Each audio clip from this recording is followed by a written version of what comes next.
Então, agora eu vou passar a fazer a minha apresentação, que vocês vão ver que é uma forma completamente diferente do que eu venho fazendo, sem abandonar uma forma sensível de enxergar esses temas que são temas tão tormentosos para nós, né, na lida do dia a dia, do direito de família e das sucessões, muitas vezes por falta de bom senso por parte das pessoas, porque vão se relacionando, constituindo famílias e se esquecem que o princípio da responsabilidade é a base de todo o nosso direito e de todas as relações em sociedade.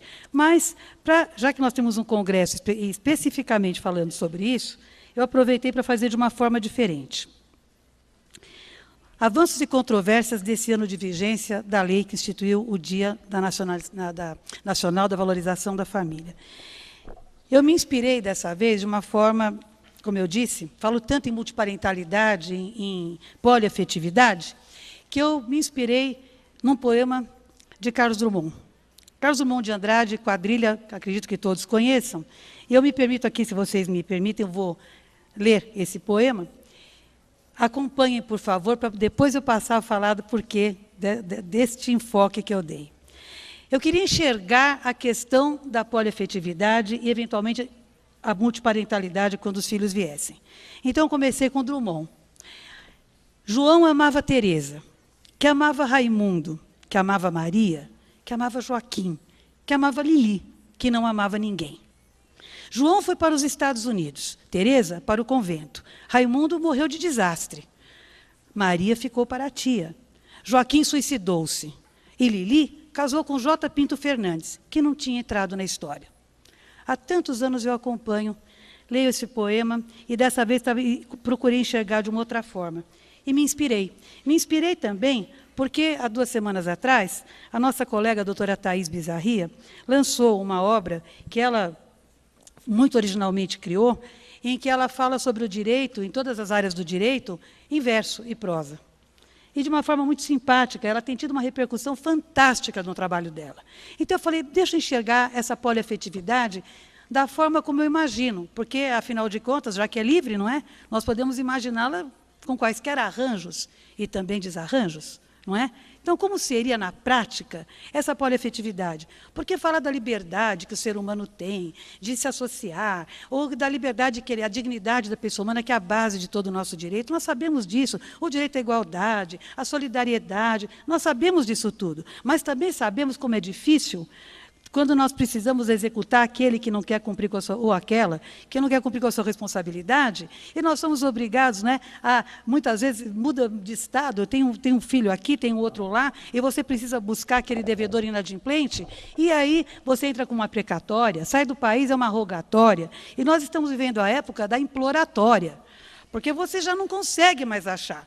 Quer dizer, além de nós termos aquele ou aquela que não conseguimos buscar, agora nós vamos multiplicar. É a primeira pergunta que eu faço. Então, em forma de poema, eu procurei montar a prática dessa visão do que seria a poliafetividade, eventualmente a multiparentalidade. E ficou assim. Como título eu dei, Uniões poliafetivas e arranjos multiparentais, da idealidade à realidade. E é uma releitura da quadrilha de Drummond adaptada a esse nosso trabalho. Ali estão os nossos protagonistas.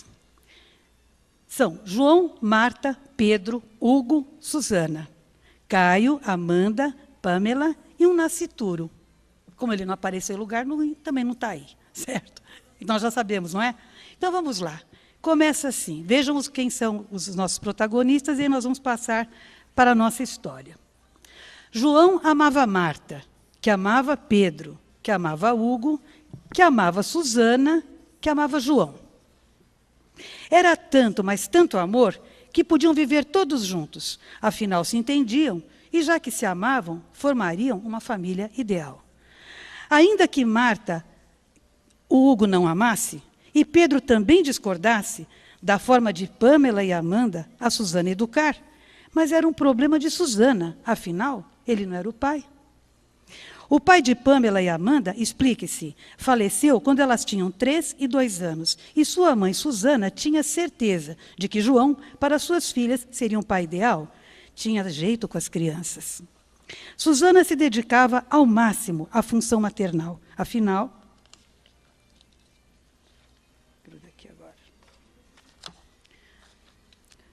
em ter filhos com João, ela sonhava e sabia que nessa vida sua missão era sabida e para as meninas, pai melhor não haveria. Bastava ver como ele cuidava de Caio, fruto do primeiro casamento de João com Eliane, que logo após a adoção da criança os abandonou para com Caíque no exterior viver. Marta não pensava em ter filhos, estava apenas preocupada em se acertar com Pedro, que ajudava Susana a cuidar das meninas, levando-as à escola, ao dentista, ao teatro das pantomimas. Só que o problema de Marta outro era: Pedro amava Hugo e sonhava diferente. Queria um filho de Hugo, se sentir pai somente. Já havia até acertado com Susana a gestação, que fruto seria de artificial inseminação, material genético de Hugo e de anônima doadora, em uma conhecida clínica de reprodução. E assim seguiriam todos juntos a viver, pois, com entendimento e amor, tudo estaria justificado. Mas João era divorciado, e Caio, por Eliane, era adotado. Marta, separada de fato de Marcão. E para Pedro, por seus pais, por herança foi deixada. Como atender a todos e resolver tantas questões? Foram ao cartório da cidade, declararam-se poliafetivos, e de lá todos saíram com escritura nas mãos.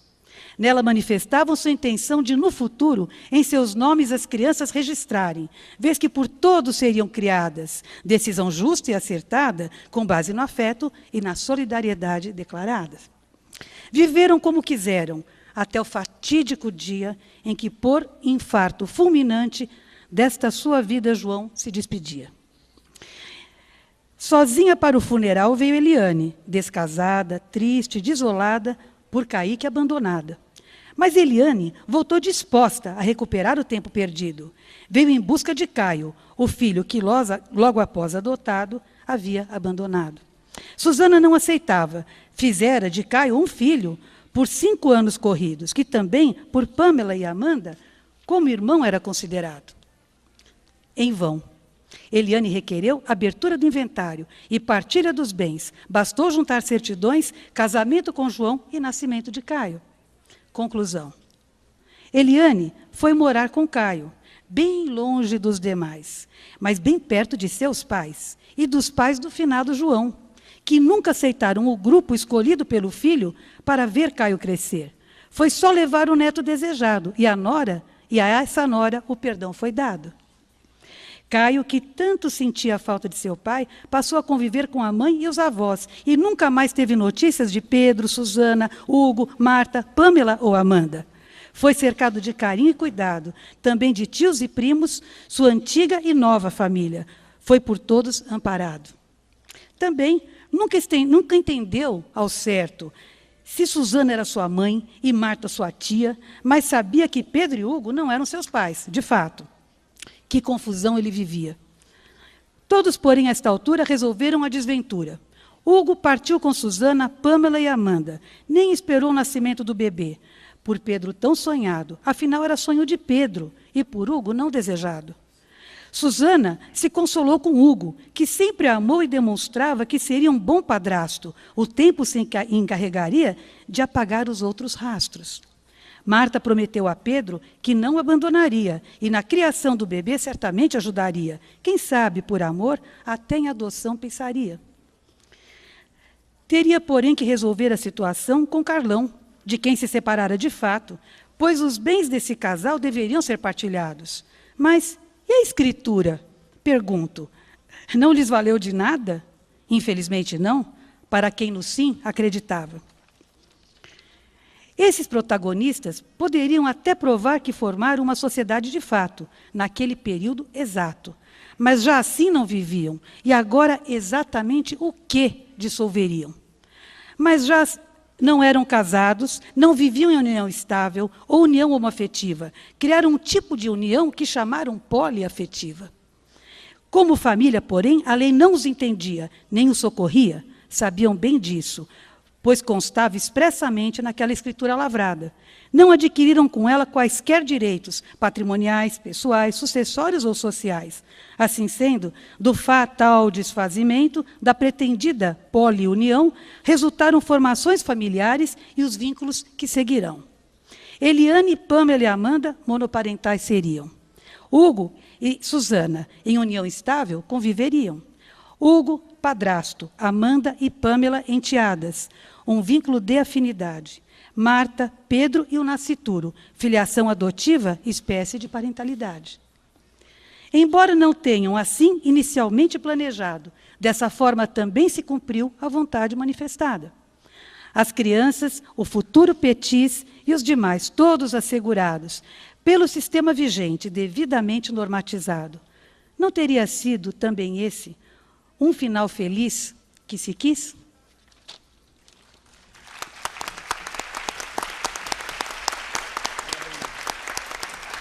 Eu agradeço. Vocês imaginem que, falando sobre isso todo dia, e dia sim, outro também, estudando sobre isso, eu voltei às minhas veias literárias, que vocês podem ver que ainda é bastante incipiente, né? Mas eu gosto muito, e resolvi colocar no papel como ficaria. E me convenci mais ainda de que realmente seria muito mais certo, em função da forma como os sentimentos são voláteis dos seres humanos, que esse tipo as formações já existentes, que já são múltiplas, já não são aquelas, né, não era o casamento matrimonial, não era a família matrimonializada, né? E nós passamos a outras formações. Mas esta formulação que ali se mostra, ou que aqui, dessa forma, começou, nós sabemos que não vai terminar necessariamente dessa forma. Vocês concordam comigo? Essas pessoas vão mudar. Alguém vai ficar infeliz em algum momento, infelizmente para nós também, nós sabemos que é assim. Não é? Nada é eterno. Aliás, o centenário de Vinícius de Moraes agora, né, e todos aqueles que conhecem o grande legado do poetinha sabem, né, que o amor é infinito enquanto dura. E hoje em dia, ninguém mais fica esperando, né, esperando para dar certo, fazendo de tudo. Pelo contrário, com a emenda constitucional que diz que basta uma certidão de casamento para você divorciar, quem é que vai ficar investindo numa relação que acha que já acabou? Quando tudo que se publica, em praticamente tudo, devo dizer que hoje seria a maioria, né, das publicações, são no sentido de que não precisa segurar um casamento se o amor acabou. Eu já pergunto diferente, então, para casar, para que casar? Se você sabe que não vai... O casamento é um contrato formal. Ninguém mais é obrigado a se casar para ter uma família legítima. Nós sabemos disso, não é? E não se fala mais em família legítima. Isso, desde 88, não se pode mais falar. Família é família, com a fisionomia que ela tenha, e já com a pluralidade de famílias reconhecidas. O doutor Nelson aqui falou muito bem, nós já temos aí o casamento que é civil, ou religioso com efeitos civis, nós temos união estável, união homoafetiva, parentalidade socioafetiva, monoparentalidade, todas essas formações familiares expressamente reconhecidas, não é? Ou seja, por lei própria já, não é? Mas sempre sob o abrigo da nossa Constituição Federal. Agora, este novo arranjo que se fala, não é como se fosse uma certeza, porque a sociedade vai caminhar para isso, eu gostaria que me mostrasse onde é que está essa estatística. Porque aqui eu tenho feito, e fiz aqui neste teatro, já fiz, no último congresso, tenho feito em todas as minhas palestras, eu não consigo achar alguém que levante e me diga, primeiro, que se entende, o que se entende realmente é aquilo que é assumir uma formação poliafetiva e uma multiparentalidade. O doutor Nelson falou, são 6 avós que podem ser instados a alimentos complementares, a arcar com os alimentos complementares, e eles não participaram desse arranjo. Esse arranjo pode se tornar um desarranjo familiar, e esses avós vão continuar vinculados pelo registro, podem não ter nenhum contato com esses filhos, com esses netos, não é verdade?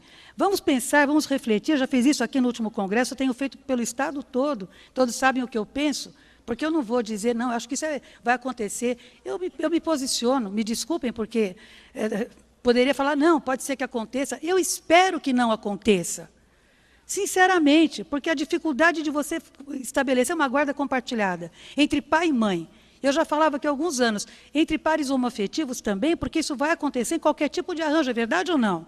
Os pares homoafetivos que hoje, os casais, seja pelo casamento homoafetivo, ou heteroafetivo, pela união estável ou pela união homoafetiva, nós sabemos a dificuldade que é quando há dissolução do vínculo ou da própria união constituída, e nós sabemos que a dificuldade que é estabelecer uma guarda compartilhada. O doutor Lagrasta hoje falou também, aliás, acho que os melhores acórdons são da Lavradeira, aqui do Estado de São Paulo, não é? Sem medo de errar, não é? Precursores. Então, nós vimos a dificuldade que é, como ele, enquanto julgador que foi, até agora, até 2 meses atrás, como ele se irritava, como ele se indignava com a forma como chegavam os casos de alienação parental. E nós vamos querer multiplicar isso? Ou não vai acontecer, porque o fato de terem 4 ou 5 ou 6 pessoas se amando naquele momento, significa que os filhos serão todos felizes? Já que hoje é o dia 21 de outubro foi o dia, mas é o dia que o nosso Congresso trata da valorização da família, eu pergunto, de que família nós estamos falando?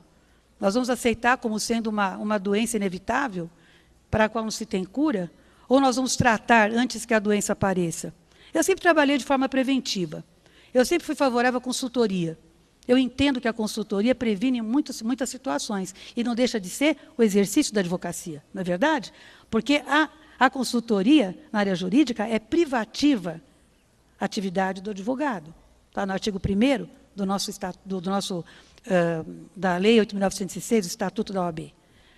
Se é atividade privativa, por que eu vou esperar ingressar em juízo, com todas as dificuldades que nós sabemos, com as técnicas não adversariais de solução de conflito, ainda tão, ouvimos aqui hoje, desde manhã, tão dificilmente, né, interpretada e explanada e utilizada, com a capacitação deficiente daqueles que devem operar na condição de conciliadores e mediadores.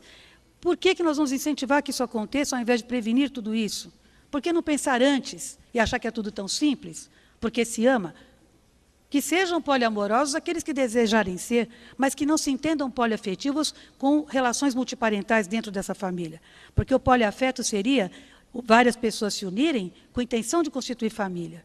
E de filhos que sejam unilaterais, bilaterais, por adoção, por inseminação, e por toda sorte de coisa que nós sabemos. O doutor Nelson até falou de 2 espermatozoides, e já sabemos também de 2 óvulos, que estavam se retirando ali material para ver se o próprio óvulo podia fecundar outro óvulo. E se ficar dessa forma, onde nós vamos parar? Então, em razão de tudo que vem acontecendo, e aqueles que não são da nossa área, que não têm, e como eu digo, nós somos privilegiados porque nós estudamos as relações de família, que são a base da sociedade. Não é? Privilegiados por um lado e com a mais alta responsabilidade por outro.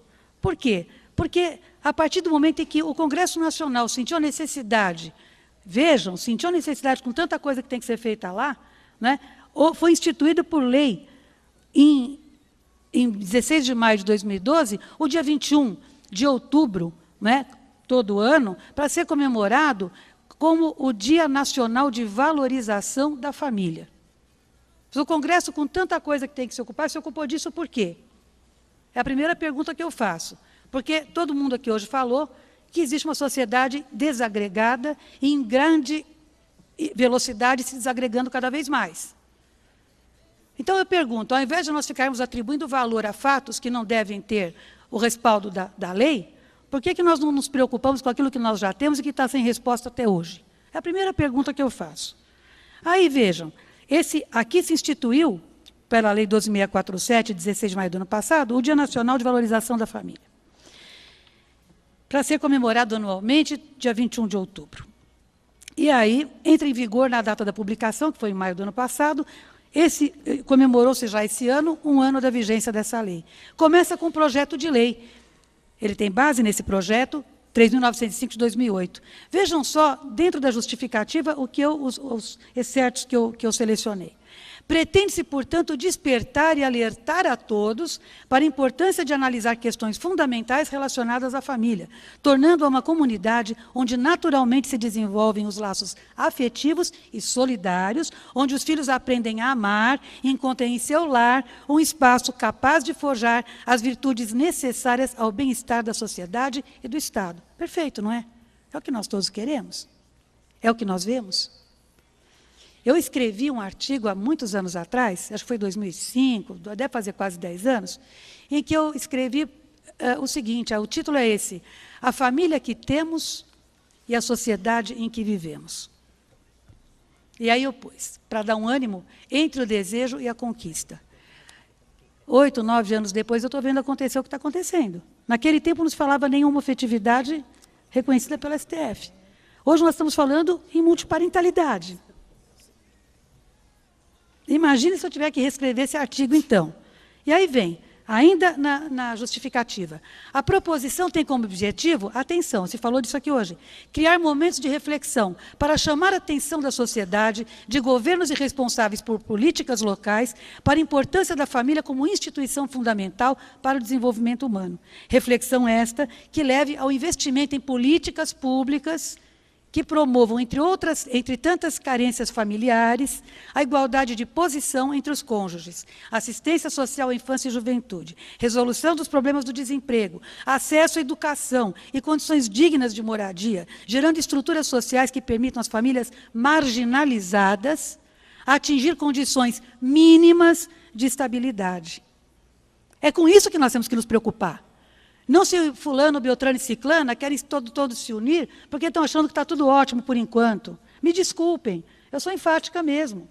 Que sejam felizes, se relacionando poliamorosamente, como dizem, mas que não digam que isso é uma constituição de família, porque nós não temos condição de dar conta disto. É fato ou não é? Aqueles projetos de lei em que o Estado, o SUS, vai dar sustentáculo, né? vai dar base para aquele projeto do parto anônimo.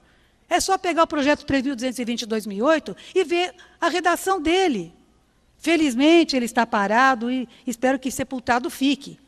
Pelo menos daquele jeito. Porque a ideia é, ninguém é obrigado a ter filhos. Mas se os tiver, é dever criar, sustentar, amar, não é? Dar desenvolvimento a esse ser humano que veio porque essas pessoas decidiram ou não decidiram, aconteceu. Eu já lancei o acontecente aqui há muitos anos atrás. E o acontecente continua acontecendo.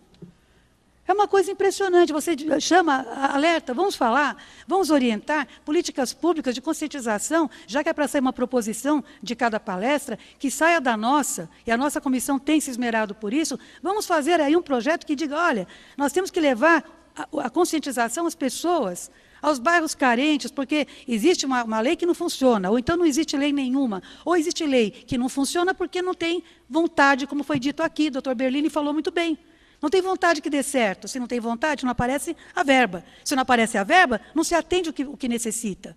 E se não se atende o que necessita, nós vamos permitir que eles se multipliquem, os necessitados, os marginalizados, e ficar por isso mesmo? Fica tudo com base em 1, ou 2, ou 3, ou 4, ou 10 congressos? Mas daqui tem que sair alguma coisa que mude a vida da sociedade. É isso que eu imagino, porque nós temos o privilégio, como eu já disse, porque é privilégio, nem todos têm acesso, de pensar e de levar isso a algo efetivo, eficiente, eficaz com efetividade, como a gente diz, não é? Vejam, o requerimento, porque foi em 2008 o projeto, ótimo, aprovada a lei, 2012, 4 anos depois. Mas esse ano, em 2013, houve um requerimento para a realização de sessão solene no plenário da Câmara dos Deputados. Aliás, não sei se vocês perceberam, mas eu não coloquei nome de partido nem de deputado, com todo o respeito que me mereçam, até porque lá se encontram, por voto de todos nós, exercendo aquela função que é exatamente essa, de ver o que necessita a sociedade para que as leis aconteçam. Então, aqui não é apolítico e apartidário. Né? Se existe um partido nisso, é a sociedade. Então, aqui vem. Vamos comemorar o Dia Nacional de Valorização da Família, no dia 21 de outubro, agora. E a proposta de instituir no calendário brasileiro um dia dedicado à valorização da família é uma iniciativa do Congresso Nacional e tem como objetivo criar no Brasil momentos de reflexão para chamar a atenção da sociedade, de governos e responsáveis por políticas públicas para a importância da família como instituição fundamental para o desenvolvimento humano e núcleo vital da sociedade. Certo? Eu pergunto sinceramente, quantos aqui conhecem ou sabem que existe um Dia Nacional e que essa lei já tem 1 ano em vigor? Sinceramente. 1, 2, mais alguém? Que às vezes a luz não me deixa ver? 3. 3, é isso? 4? Estou na dúvida porque a luz está pegando forte. Mas vejam, o que eu quis dizer é, né, dentro dos nossos operadores de direitos, estão aqui os privilegiados dentro dos privilegiados, né? Certo? Se nós ainda não divulgamos isso, porque também não tivemos acesso, porque é uma lei a mais, não é uma lei a mais. Você está chamando a atenção que precisa que a família seja observada e a política pública seja cobrada, nós temos que fazer isso. Não é? E aí vejam, o Dia Nacional da Valorização da Família é também uma data para despertar e alertar a sociedade e os poderes constituídos, de novo, repete, mas é outro esse, tá? É do requerimento. Para todos os problemas que afligem a família brasileira, como a violência doméstica, trabalho infantil, consumo de drogas, desemprego, falta de condições dignas de moradias, dificuldade de acesso aos serviços de saúde e educação com qualidade, entre outros. Esses são problemas cruciais, que as famílias já constituídas sofrem. Agora, se existem outras questões na sociedade, porque o fulano já tem 4, 5 mulheres e 28 filhos ou 30 filhos, se ele fez isso, peço a Deus que ele tenha realmente a condição de dar conta disso tudo. E ficou claro também, né, doutor Nelson, assim, eu só fico desse jeito. Ele não perguntou se elas também ficariam desse jeito e se poderia ser uma poliandria. Se elas poderiam trazer mais 4 homens também para o relacionamento? Ou não? Cadê o princípio da igualdade?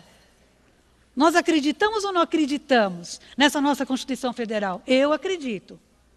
E se eu leio essa Constituição todos os dias e vejo o que está lá escrito, ela tem que ir de algum lugar para outro melhor.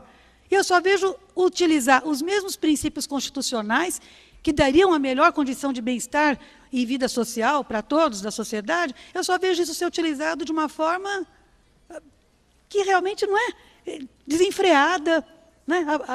Eu não vou dizer tresloucada, porque enquanto nós estamos aqui, deve ter gente inventando outra coisa lá. Eu comentei aqui nos bastidores, eu não vou nem dizer o que eu falei daquela condição que... Falo ou não falo? Falo. Está na internet. Pode falar. Não é uma fonte científica. Não é, mas é uma fonte que está acessível à internet para quem quiser pegar. E lá está assim. Porque eu, falando numa aula de pós, outro dia, eu comentando, falei, bem, condição sexual, heterossexual, homossexual, bissexual, né? Não podemos esquecer que não é condição, mas é gênero. Então, gênero masculino, feminino. E nós temos a questão de hermafrodita, pseudo-hermafrodita e travestismo. E falando de tudo isso, e aí aquele silêncio, de repente, fala, mas, cross-dresser, e tudo aquilo que a gente tem que falar, não é? Aí vem e fala, e doutora Kátia, e o trissexual? Eu pensei comigo, será que é um bissexual com heterossexual? Né? Será? Porque do jeito que a coisa vai, deve ter coisa nova. Aí eu pedi, e ela acessou, falando, doutora Kátia, vou dizer para a senhora onde eu vi. Falei, bom, quero saber a fonte, né? Tá certo? E ali, eu não vou citar, porque a fonte, até se colocar a palavra, aparece, né? Mas lá diz o seguinte, que trissexual são pessoas que se relacionam com seres humanos, animais, plantas e seres de borracha.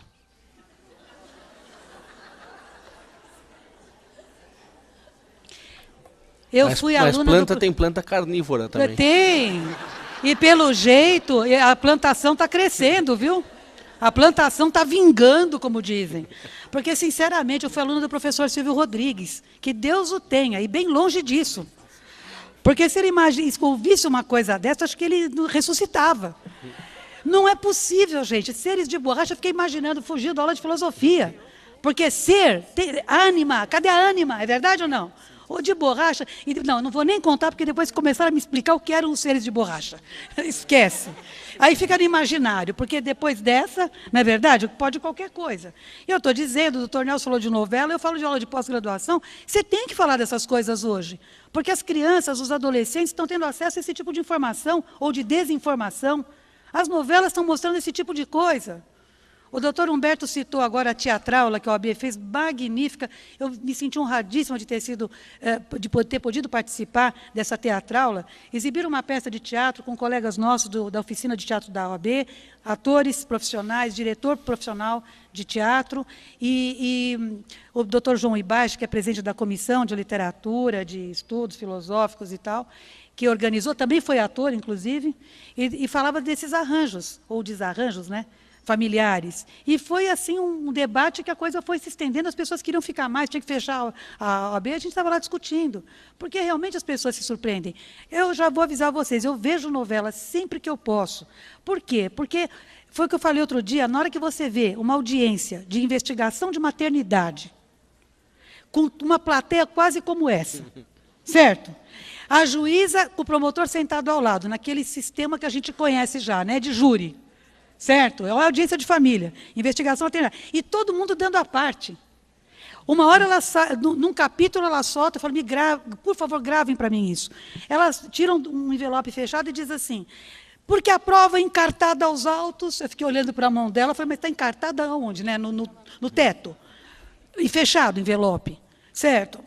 Depois, né, anexada, sei lá o que ela disse, mas a ideia era essa, dizer que estava juntado e não estava. Né? Ou então dizendo assim, o juiz deixou todo mundo falar, deu palpite, todo mundo deu palpite. Eu falei, mas que desinformação. Aí me disseram, mas é ficção. Eu falei, ficção? Para nós, né? Para nós. Porque depois vão lá nos nossos escritórios, consultórios e confessionários e querem fazer igual. Escuta, por que eu não posso levar minha mãe, hein? Minha mãe também quer falar. Mas olha, o meu irmão também. Aí você vê, mas irmão não tem, não pode, audiência é segredo de justiça. Mas não é não, porque eu vi, não é assim? Né? Daqui a pouco vai convocar o Félix para ir também lá. Me desculpem. Nós estamos vivendo um momento que nós, doutor Nelson e eu, nós até conversamos na comissão, nós queremos fazer um evento, nossa proposta é essa, a influência da mídia nas questões de família. Merece ou não merece? Concordam? Não é? Está aí. Está aí, ó, isso é ação. Isso é ação. A essa ação tem que corresponder uma reação. Não é no Salão Nobre da OAB que vai ficar tudo por isso mesmo, vocês concordam? Você fez um evento desse, você colocou a coisa, sai de uma proposta, com certeza vai ter uma repercussão. No mínimo, vai ter uma assessoria condigna para dizer como é que é uma audiência. Ou então tem que colocar um cartaz desse tamanho. Isto é ficção. Não corresponde à realidade. Só que tem que explicar para a maciça maioria daqueles que assistem o que é ficção. Estou certa ou não? Vocês sabem que vocês não merecem depois de um lanche que foi rapidinho, né? E rapidinho é complicado, né, gente? Data vênia. Mas o fato é que eu preciso dizer para vocês isso. Eu não posso ficar indignada sozinha, porque eu tenho certeza que eu estou muito bem acompanhada, como vocês demonstram para mim. Por isso que eu continuo. E nós não podemos desistir, porque senão fica isso mesmo. Deixa eu mostrar aquela que disse que ia ser barriga solidária. Ainda bem que não falaram de aluguel, porque eu infartava. Se falasse de aluguel, eu infartava. Mas solidária que fosse. Mas é útero de gestação, de substituição. Né? Então, alguém que vai lá, explica. Não quer falar difícil, já não põe. Melhor, pronto, não põe o caso. É melhor, então explica. É assim, não é? Porque vai para o mundo inteiro. Vai para o mundo inteiro. Isso não fica só por aqui. E todo mundo tem televisão em casa. Todo mundo. Pode não ter, muitas vezes, acesso a elementos básicos, itens básicos de alimentação, não é verdade? Mas televisão tem. Mas tem a tal da, como é que chama? Antena parabólica, diabólica. Tem. Porque só mostra essas coisas, né? Também eu vou querer que fique o dia todo passando... Se passar os Smurfs, está bom, né? Porque dá para estudar relação socioafetiva, dá para saber que o Gargamel é pai socioafetivo, essas coisas todas. Bom, mas aí temos casamento, não quero me alongar, casamento hétero e homoafetivo. União estável e união afetiva, como o Dr. Nelson bem lembrou, todos se unem pelo afeto, havendo ou não diversidade de sexos no caso do casamento, mas sendo uma união estável tem que ter diversidade de sexos, não é união afetiva com efeitos de união estável. Foi muito bem explicado. Todos se unem por afeto, têm intenção de constituir família e como família são respaldados. Ponto. Tem no ordenamento jurídico sustentação para todo tipo de situação que acontece lá. Fica difícil quando a jurisprudência fica criando, tem que criar, porque não tem lei e não tem também bom senso, coisas que acontecem. Eu, particularmente, sempre divergi do artigo 1723, parágrafo 1º, segunda parte, quando permite que o separado de fato constitua uma união estável. Como é que pode, se a união estável é aquela que pode ser convertida em casamento, como é que pode um separado de fato ter uma união estável? Se separado de fato ele é casado, tá certo? E se ele vai converter em casamento, não vai converter em casamento. Então não pode ser uma união estável. Ficaria muito mais adequado no artigo 1727. Concubinato é união entre homem e mulher, e ainda tem diversidade de sexos aí, tem que ser também, obviamente, que tem que ser adequado ao entendimento atual. É união entre pessoas, que não eventual, onde existe o quê? Impedimento para o casamento. Não é mais adequado? Separado de fato é casado. Certo? Não, mas pode ter união estável se for separado de fato ou separado judicialmente. É outro que não pode casar também. Vai com uma certidão lá de separado para ver se consegue fazer o casamento. Só quando dissolver o vínculo. Ou por morte, né, vai dessa para outra, que nem foi o João, né, ou por divórcio. Então os institutos estão confusos? Estão. Já chega essa confusão. E aí eu fico pensando, e vocês pensem comigo na história que eu inventei aqui, que não é difícil de encontrar, talvez na primeira esquina que eu virar. Essa história aqui que eu escrevi. Não é difícil de encontrar. É muito mais comum essa. E aí é o seguinte, como fica o parentesco? Essas uniões, que família é essa?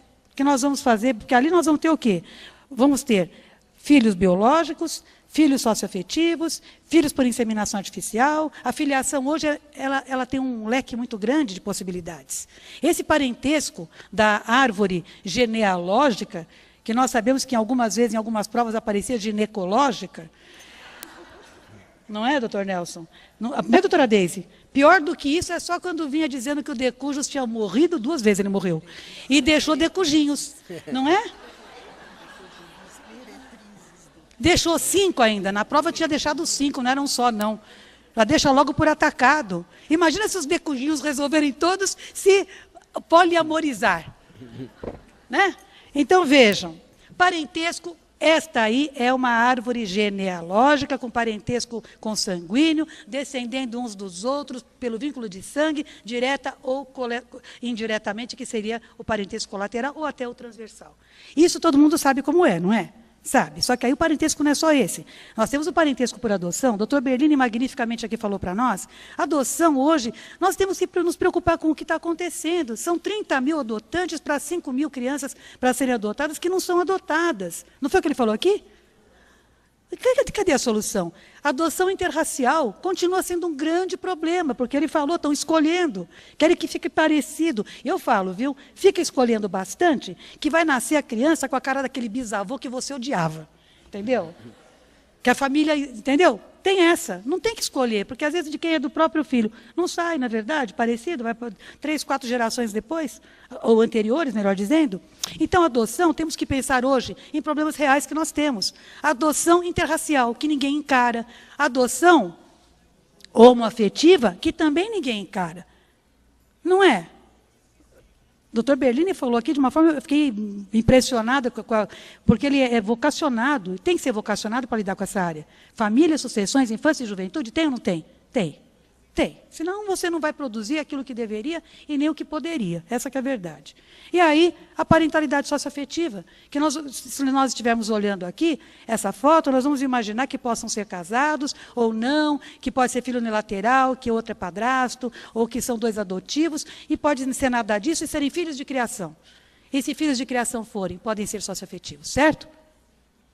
E aí o que nós defendemos é desconstituição do vínculo daquele que não assumiu e constituição do vínculo socioafetivo. E aí, a inseminação artificial? Nós vamos esquecer também dessa possibilidade? Uma resolução de 2013, que tem o mesmo número, que agora está disciplinando na esfera, né, do Conselho Federal de Medicina. Nós não temos uma lei federal que trate disso ainda. Mas nós já temos as pessoas se submetendo à inseminação artificial. Sim, porque lá a resolução diz que basta que seja capaz. Não tem que ter união estável, não tem que ter casamento, não tem que ser par de forma alguma, pode ser uma pessoa e é uma família monoparental que vai se estar constituindo. E uma família monoparental que só vai ter um genitor e já não vai poder dizer quem é o outro, porque a doação é anônima. Nós não temos que nos preocupar com isso? Temos. E vamos ficar pensando em outras formas de família? Resolvamos essas, que já não são poucas. Medicina lá na frente, todo mundo correndo atrás e não dando conta. Essa que é a verdade. E a monoparentalidade, cito aqui o professor Carlos Alberto Dabos Maluf, a doutora Adriana Maluf, porque eu gostei muito da definição de monoparentalidade atualíssima. A obra é agora, né, recente, 2013, desse ano. E ele diz, é desvinculado da ideia de um casal e seus filhos. O que a Constituição já determinava, estabelecia no parágrafo 4º do artigo 226, qualquer dos pais e seus filhos. E Eduardo de Oliveira Leite, que aqui é citado, por sinal, na minha opinião, a melhor monografia sobre famílias monoparentais, é dele, continua sendo, na minha opinião, a dele. Né? E aqui é citado como fonte.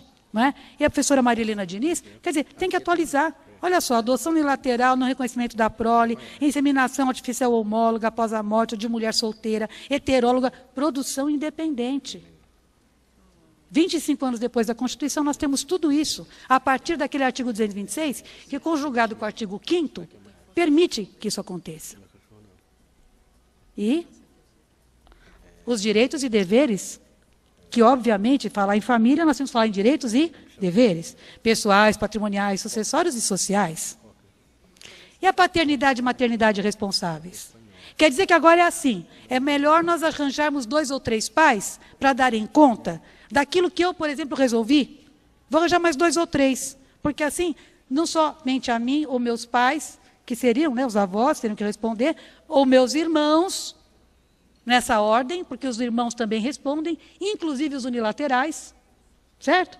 Esse é o nosso ordenamento. Quem não cumprir originariamente vai ter que fazer o quê? Buscar aqueles que vão complementar. E aí? Ascendentes, depois você vai também para os colaterais, até o 2º grau, que são os irmãos, inclusive unilaterais. Então, a paternidade e maternidade devem ser responsáveis, e já está estampado no artigo 226, parágrafo 7º da Constituição. Ninguém é obrigado a ter filhos, mas, se os tiver, tem o dever de respeitar, educar e auxiliar. Eu paro no educar porque o educar é tudo. Informação hoje é muito fácil. Todo mundo tem acesso à informação, não é? Mas e formação? Quantas crianças e adolescentes hoje efetivamente têm direito à formação? O que eu tenho visto muitas vezes, pais que deixam a escola cuidar, educar os filhos. E aí, como a escola reprova, porque os filhos são mal educados, não é obrigação da escola, os pais vão lá exigir da escola que aprove o filho. Ao invés de dizer, reprove mesmo. Eu quero saber o que aconteceu para chegar nesse ponto. Só que para isso eu tinha que estar interessada. Vocês concordam? Mas não é o que acontece. Deixa que a professora dá conta. Ou então, olha, meu filho, você não vai lá e bate na professora, fica mais fácil. Não tem sido assim ou não? Paulo Freire já falava muito bem disso, até vou citá-lo depois. Educação. É isso que precisa. Que educação significa mais do que informação, é formação. Educação, para mim, é sinônimo de formação. Né? Princípios básicos, morais, éticos, sociais. E eu digo religiosos também. E digo religiosos sem medo de ser feliz, porque eu sei que a nossa Constituição garante a liberdade de crença, não é? É a liberdade de crença, então tem que ter princípios religiosos, porque quem tem um Deus, um Alá, seja o que for, tem limites. Tem limites, não é? Se acredita que existe um ser superior, dê-se-lhe o nome que se lhe der. O fato é que tem limites, certo? E uma família que se estrutura com bases fortes assim, ainda que aconteça um divórcio, ainda que aconteça a separação, ainda que aconteça uma situação inesperada que dissolva essa família, ainda assim terá mais lastro, mais estrutura para suportar e para seguir em frente, não é? Me parece que isso é muito, muito claro. Dever de convivência. Resolve teu filho sozinho, é produção independente, mas vai trazer sozinho para si? Para ficar olhando o filho dentro de casa? Vai trazer para o mundo. E o mundo começa para nós e na nossa sociedade, não é? Você traz um filho aqui nesse país, para essa sociedade. E quais são as famílias que nós temos hoje? Dr. Berlini falando das casas de acolhimento, imagina quando não tem, nem isso, não é? Basta nós sairmos e atravessarmos quaisquer das ruas que nós temos aqui, ou você vai ter que pular alguém que bebeu, não é verdade? Ou uma criança que está pedindo esmola. Não é isso? Então, não. Vamos vender a ideia da multiparentalidade. Não estão dando conta nem do seu próprio filho. Eu vou arranjar mais gente para criar? Eu quero mais é que assuma, o que não os tenha. Temos que falar das coisas duras, sim. Porque mais duro do que nós estamos vivendo, eu acho que, olha, não vou nem dizer, porque todo mundo fala, pode ficar pior. Não reclama não, porque pode ficar pior. Eu tenho visto que é verdade. Então, a doutora Mariana Chaves, nesse trabalho sobre multiparentalidade, possibilidade de coexistência de filiação socioafetiva e filiação biológica, ela fala dos filhos de criação. Esse site é muito interessante, Direito das Crianças. Ali tem uma sentença de dupla parentalidade que foi citada aqui, inclusive, pelo Dr. Nelson. Aquele trecho em que o juiz fala, eu respeito as 21 laudas, que eu também li com muita atenção e por diversas vezes, mas eu não conseguia sair daquele trecho em que ele dizia assim, num país em que tantas crianças não têm um pai, ter 2 pais é um privilégio. Desculpe, eu ouso, data máxima vênia da profundidade, do teor e da seriedade daquela decisão, eu ouso divergir. Eu prefiro que, e digo claramente isso, e vou lutar por isso, que aquele pai que teve assuma o seu filho. Se ele é pobre, o filho tem que entender que a realidade do pai dele é ser pobre. Ele não tem que ficar de olho na herança do outro. E se o pai é pobre, então ele que ajude o pai a melhorar. Que a família se estruture para melhorar. Porque de um drogado, o outro bêbado, o outro caído, a outra adúltera, dá para alguém melhorar desse jeito? Não dá. Olha para dentro de casa primeiro, para depois olhar para fora. Onde estão os outros? Encontre a si mesmo, em primeiro lugar. Então, em nome do afeto, se fala em união poliafetiva, em adoção poliafetiva, em dupla paternidade e na multiparentalidade. Aí, não há limite. E essa união poliafetiva que aqui foi falada, inclusive citando, que eu respeito muitíssimo, tanto o Dr. Vitor Kempel quanto o Dr. Marcos Kikunaga, respeito sim, porque se eu penso em ser ouvida, é porque eu tenho que ter, no mínimo, né, o bom senso e o respeito de ouvir aquele que fala diferente de mim. Não é isso? Eu ouço, estudo, avalio e procuro ver se me acrescenta. E me acrescenta sim, até quando eu divirjo. Porque para poder divergir eu tenho que estudar. E eu divirjo. Com todo respeito eu divirjo. Porque eu entendo que não ter a monogamia como princípio, num país como o nosso, é a pior coisa que pode acontecer. É a pior coisa. Nós não vamos dar conta. É muito fácil vender para aquele que pode pagar um divórcio, que pode pagar, vai para o exterior, vai esquecer o desamor. Mas vamos pensar nesses milhões e milhões de brasileiros que não têm condição. Deixa que procriem, deixe. Dá para o SUS, dá para a adoção. Dá nada, não dá para coisa nenhuma. Olha lá. Bigamia é crime. Bigamia é crime. Tipificado no Código Penal, no artigo 235. Reclusão para aquele que é bígamo. Então, como é que a monogamia não vai ser princípio? Só pode ser princípio.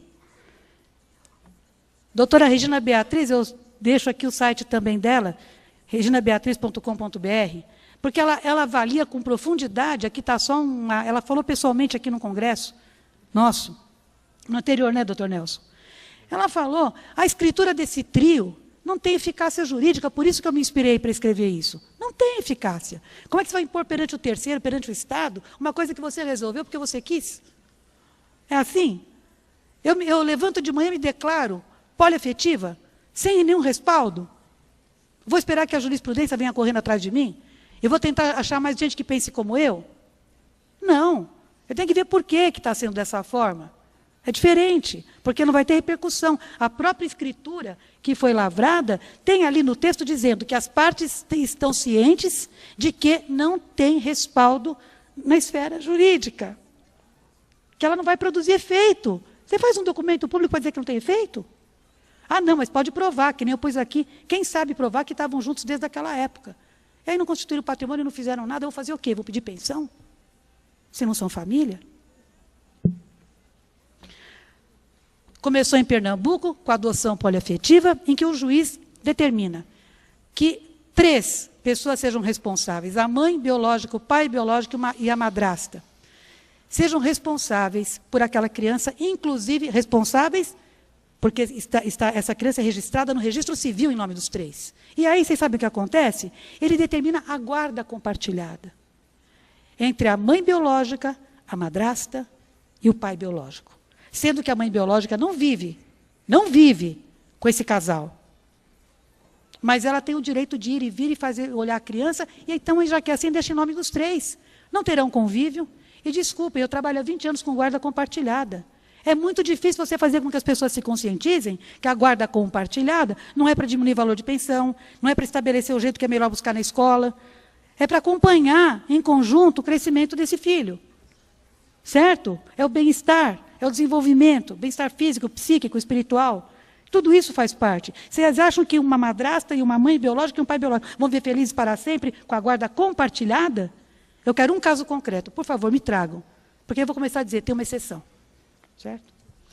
E aí diz, no plano da realidade, ambas, a requerente e a genitora, são responsáveis pela criação do infante, cabendo elas em conjunto responsabilidade pelo dever de guarda, sustento e educação. Certo? Sem contar os 6 avós. Dupla paternidade do Paraná, que foi citada aqui, e aí a frase, num país em que há milhares de crianças e adolescentes sem pai, ter 2 pais é um privilégio. Certo?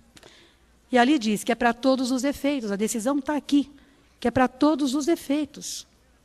Os 3 igualmente responsáveis pelo bem-estar do adotando. Nunca vão divergir? Já tem um artigo específico no Código Civil, quando pai e mãe divergem, não é assim? Multipliquem por 3, por 4, por 5, por 6. Né? É a reflexão, realmente o convite, e vou lembrar. Estamos vivendo a era da responsabilidade civil por dano afetivo. Responsabilidade civil que se aplica ao direito de família hoje. Aquele que infringe o dever de sustento, de criação do menor, responde por isso. E responde como aquele caso primeiro. 215 mil reais o STJ condenou aquele pai, não foi? Foi. 215 mil reais, o que não é muito comum para nós. Mas já tem uma bela de uma jurisprudência para isso. Está ali. Ministra Nancy Andrighi, amar é faculdade, cuidar é dever. Infração ao dever, que é o dever de cuidar, obviamente você tem o agente causador do dano, você tem o dano e o nexo causal, tem que ser responsabilizado ou não tem? Tem. É o princípio da responsabilidade civil. Ponto. Certo? Ela diz aqui, ó, não se fala ou discute amar, e sim a imposição biológica e legal de cuidar, que é dever jurídico, corolário da liberdade das pessoas de gerarem ou adotarem filhos. Ninguém é obrigado a gerar ou adotar. Adotou, tem que responder. Gerou, tem que responder. Vamos pensar então nisso. Eu quero encerrar dizendo, temos mais do que nos ocupar. Com o que nos ocupar? Vamos nos ocupar com a dissolução da sociedade conjugal, a separação judicial e extrajudicial, que até hoje dizem, não tem mais, quem quiser aqui ajuizar sabe a dificuldade que é. Ou pede para emendar a inicial, não é assim? Ou diz que não tem mais. Só que, resolução 120 do CNJ, muito claramente diz que dependia de trabalho, de legislação infraconstitucional, que não foi feita até hoje. Nós temos 3 anos de emenda constitucional 66. Não foi feita. Temos os enunciados do Conselho da Justiça Federal, de 2011, de dezembro de 2011, trabalhando muito bem essa questão, dizendo expressamente que esses artigos do Código Civil estão em vigor, vigência plena. Dissolução do vínculo matrimonial, hoje nós temos divórcio de homoafetivos e de heteroafetivos, e divórcio de homoafetivos que muitas vezes se divorciam porque querem ter filhos e não podem ter, porque não conseguem, porque não conseguem na adoção, porque a inseminação não deu certo, e aí rui aquele relacionamento, e aí também o divórcio. Você tem que ter um olhar sensível para essas situações todas. Não é? São seres humanos que estão lá sofrendo, só que tem uma coisa, nós temos que ser sensíveis, mas não podemos ser emocionais. Não é verdade? E lidar com conhecimento e com sensibilidade e com tudo isso requer muito de nós. Mais do que tudo, vocação. Reconhecimento e dissolução de união estável e de união homoafetiva, que são são institutos distintos. E os alimentos gravídicos? Vocês já imaginaram os alimentos gravídicos? Numa situação de multiparentalidade?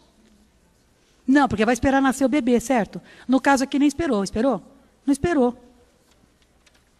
Não espera, vai embora. Aí você vai ter que requerer alimentos gravídicos? O suposto pai.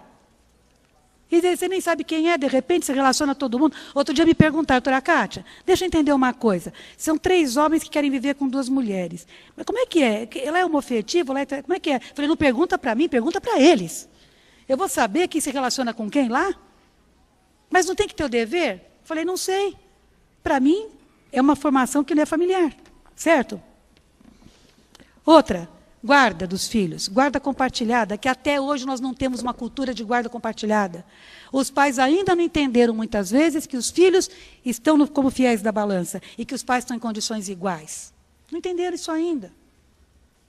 A lei tem 5 anos. Antes era porque não tinha lei, agora tem. E a alienação parental que foi falada aqui? Quando a criança é utilizada como moeda de troca. Quando fazem cabo de guerra com a criança.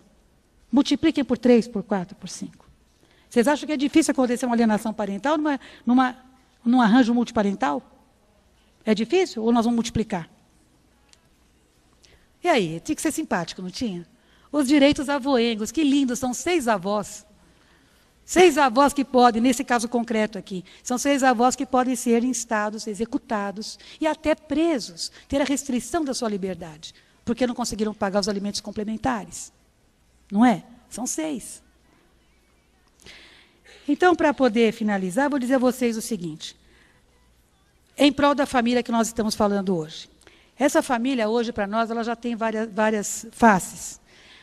Como família reconhecida, ou como famílias reconhecidas, as diversas faces, do que nós já falamos aqui. Então, vamos nos ocupar nessas situações que ainda estão paradas, literalmente paradas. Emenda Constitucional 66, que não se resolveu até agora, essa questão da separação. A responsabilidade civil nas relações de família, que ainda tem entendimentos divergentes. Temos que falar da união homoafetiva, da adoção, da inseminação, união estável putativa, concubinato, alternativas não adversariais na resolução de conflitos familiares, mediação, conciliação. Temos que falar de arbitragem, porque alguém já fala em arbitragem no direito de família. Negociação, que não dá para você fazer um curso hoje de pós sem trabalhar negociação. A maneira de família, temos que saber o que é cada instituto, porque o que a gente vê na prática muitas vezes é a confusão entre eles, não é? Outra coisa, famílias virtuais, como eu já disse aqui, e volto a dizer, as crianças que têm acesso, adolescentes, têm acesso ao computador e entram nesses sites aí e criam famílias virtuais. Eles põem lá quem eles querem. Eu contei o caso do menino que era espancado diariamente pelo pai, que chegava bêbado em casa, mas o menino tinha um computador. O pai bebia, o menino ia se trancar no quarto. Até o dia que ele veio falar com a psicóloga que nós indicamos, e o que ele fazia? Foi feito um laudo, esse menino se trancava no quarto, entrava no computador, 9 anos, entrava no computador, criava uma família virtual, quer dizer, ele punha o pai que ele queria, a mãe que ele queria, espancava o pai todos os dias dentro do computador, que não era o pai dele, era o pai virtual, que para ele era quem? O pai dele. Então ele apanhava lá, ia de olho roxo para dentro do computador, né? Para dentro do quarto dele, se trancava, ia lá e... Vocês sabem aqueles joguinhos, entre aspas, né? A gente está vendo hoje nos jornais todo dia o que está acontecendo com as famílias, com esses joguinhos. É aquele que espirra sangue, sabe? Ele pegava o pai, socava o pai até morrer. O dia que a psicóloga viu, ela falou, pelo amor de Deus, esse menino tem que ser tratado imediatamente. O caso dele é psiquiatra, não é psicólogo, não dá conta mais. Ele tem que tomar remédios fortes, 9 anos de idade, matando o pai todo dia no computador. Vai dar um adolescente estruturado. E será seguramente um adulto feliz? Quem sabe multiparental? Pluri e multiparentalidade.